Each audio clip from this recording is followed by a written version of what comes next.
seperti yang dialami Haji Yusman ini.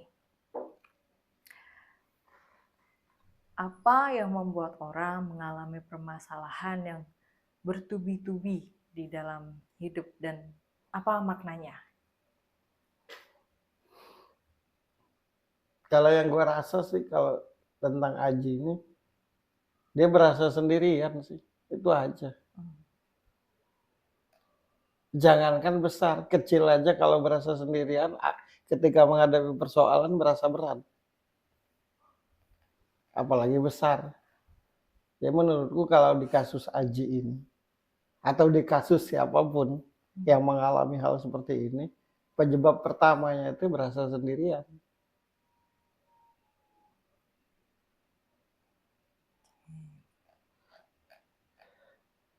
Satu sisi mikirin tanggung jawab terhadap istri, terhadap istri. Satu sisi mikirin tanggung jawab terhadap keluarga, terhadap saudara. Satu sisi tanggung jawab akan pekerjaan. Satu sisi tanggung jawab akan kebutuhan. Dan menurutku dia karena merasa sendirian jadi dipikul sendirian. Kalaupun ada yang tahu kalaupun ada yang tahu ya hanya tahu. Ya kayak kasusnya dia ini kan, menurutku kekejaman sih yang terjadi itu. Ya karena sampai anaknya meninggal di dalam kandungan. Kayak kita ini nggak punya hati gitu. Ya tolong dulu lah. Baru nanti mikirin uangnya. Ya berarti kan kesimpulannya apa yang dia alami ini menurutku hal yang kejam sih.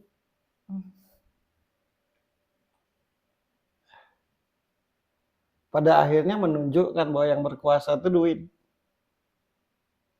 Kalaupun ada yang bicara Tuhan, ya itu basa-basi menurutku. Ya iyalah, ini kan bukti nyata. Yang satu Indonesia tahu. Dan saya rasa bukan dia aja yang mengalami hal seperti itu. Banyak hal-hal lain. Yang kita tidak disadari, semakin hari, kita ini kayak nggak punya hati nurani gitu.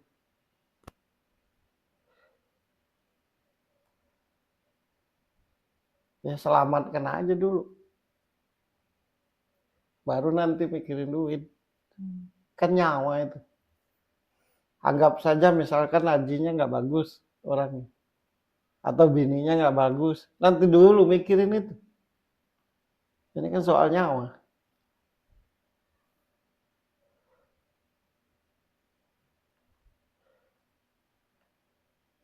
$250 juta rakyat Indonesia.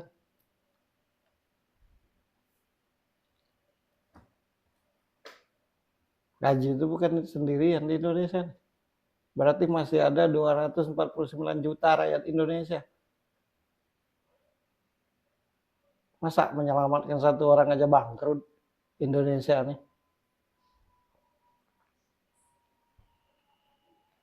Nanti dulu soal Aji itu gimana orang? Apa dia kurang ajar? Apa dia nggak bagus? Nanti dulu.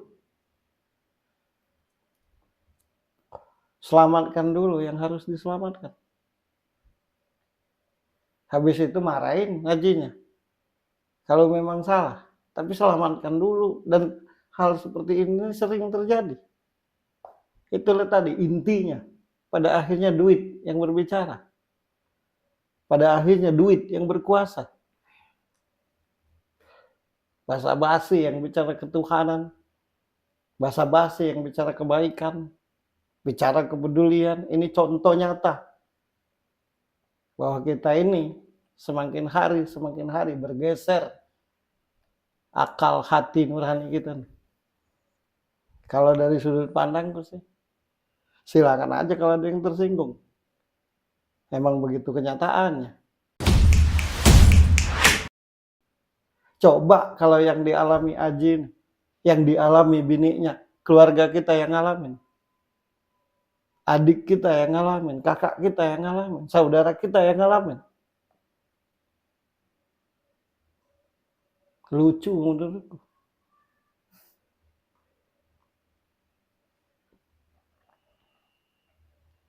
Lucu sekali.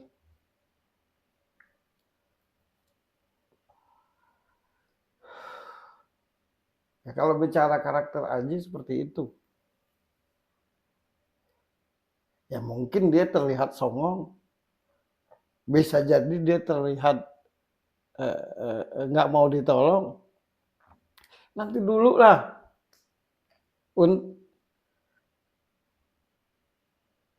Nanti dulu lah mikirin yang begitu. Tapi yang penting selamatkan dulu. Yang harus diselamatkan.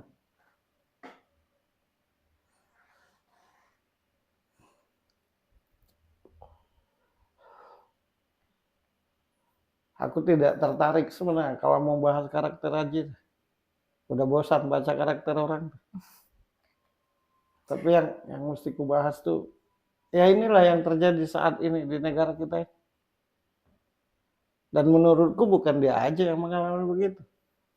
Kenapa dia ketahuan dia? Karena dia public figure.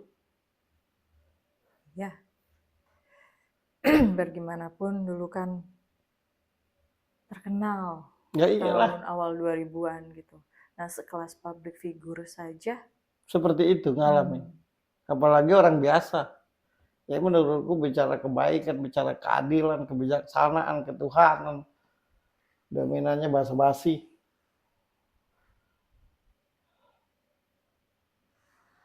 Karena praktek dari kepedulian, praktek dari kebijaksanaan, praktek dari keadilan, praktek dari berketuhanan, menyelamatkan.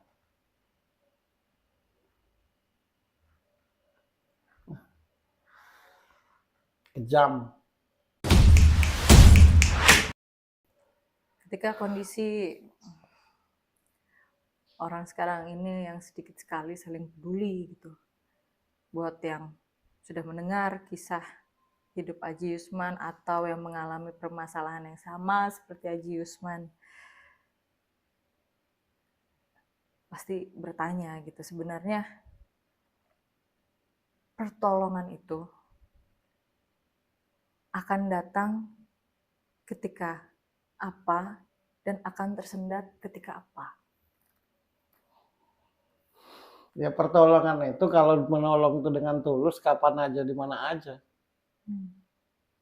Jadi kalau bentuk pertolongan itu dasarnya ketulusan, kapan aja di mana aja yang namanya menolong.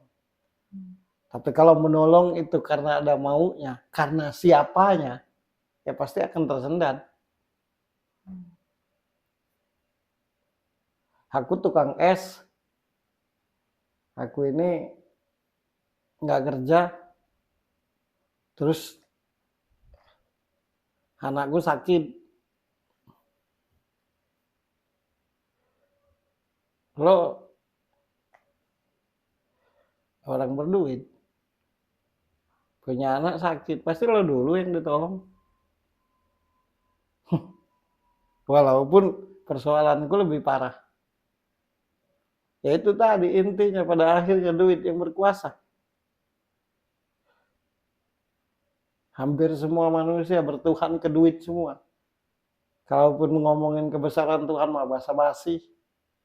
Karena kalau memang sungguh-sungguh bertuhan tidak akan ada hal yang begini.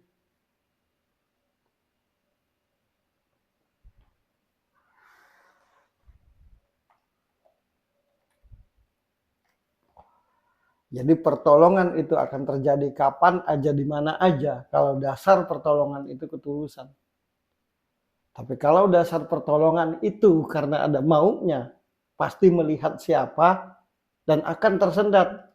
Kalau yang ditolong itu siapa? Gitu aja kesimpulan.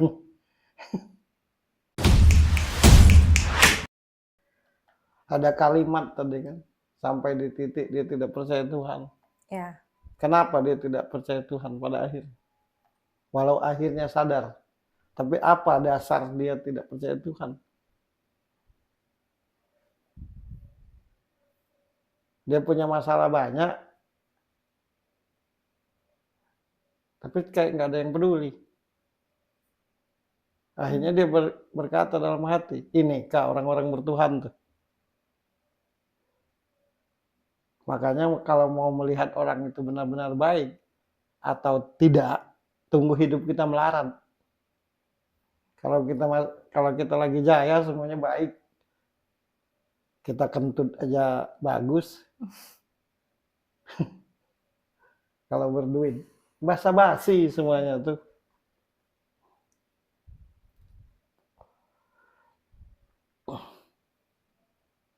Kalaupun menolong, ya biar ngetop aja. Kan sekarang rebutan orang nolong-menolong. Kan disiarkan. Banyak banget orang yang menolong sekarang. Karena disiarkan. Dengan disiarkan banyak yang nonton. Dengan banyak yang nonton, dapat duit balik kan. Ngasih 100 juta, yang nonton 20 juta. Dapat duit baliknya kan 1 miliar. Untung 900 juta kan. Banyak sekarang yang nolong. Asal bisa disiarkan. Kalau nggak disiarkan nggak mau nolong.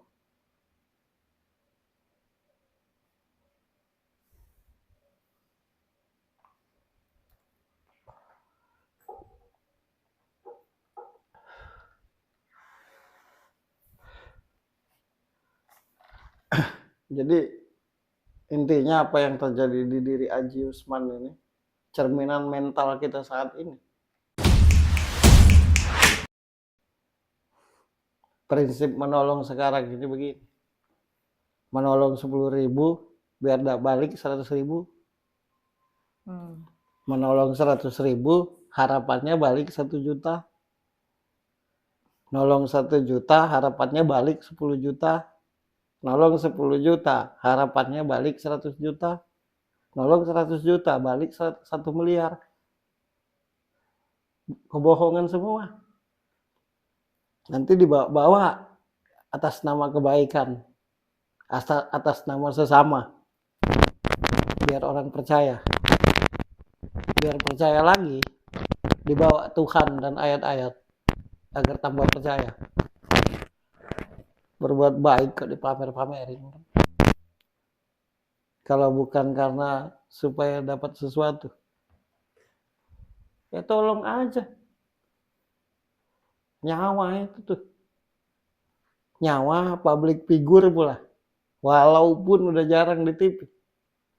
Walaupun mungkin orangnya nggak bagus.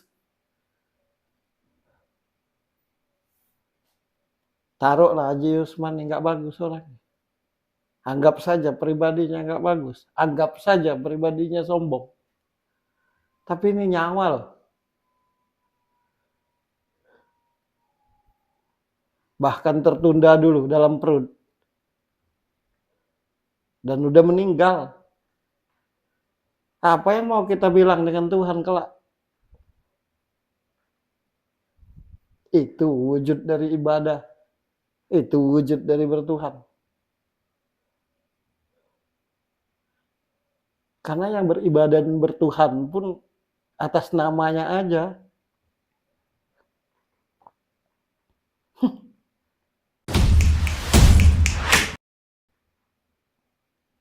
Semoga tidak terjadi lagi lah hal seperti ini. Karena menurutku tidak hanya Haji yang mengalami hal seperti ini. Sekelas Aji aja. Ya sekelas Haji aja seperti itu. Kejam kita nih. Kejam.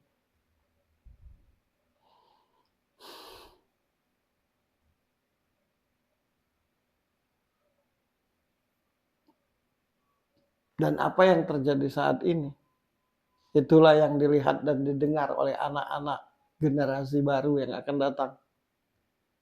Pada akhirnya prakteknya kayak gitu semua.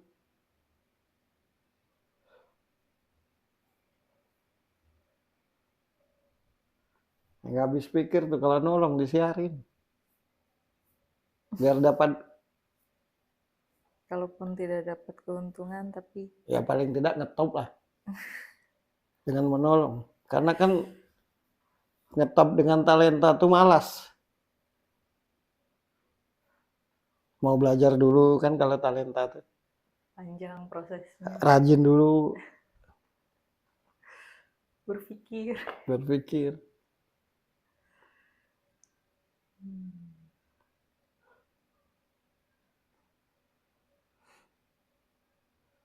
Jadi intinya menurutku apa yang dialami Aji Yusman ini karena dia pribadi berasa sendirian Itulah yang akhirnya membuat akan permasalahan bertubi-tubi. ya akan persoalan yang dia hadapi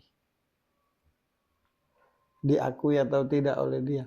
Tapi menurut penglihatanku karena dia berasa sendirian.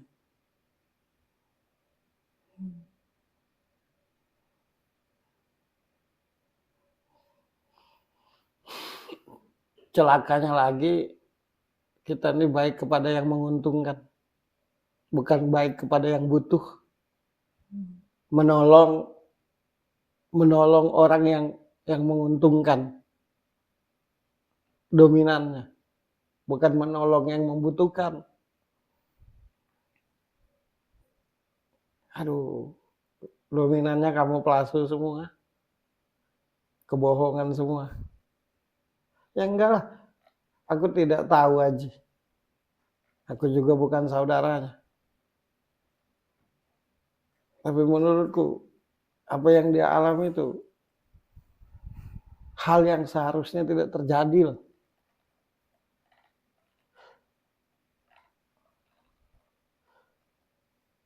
Hewan aja sakit kita obati.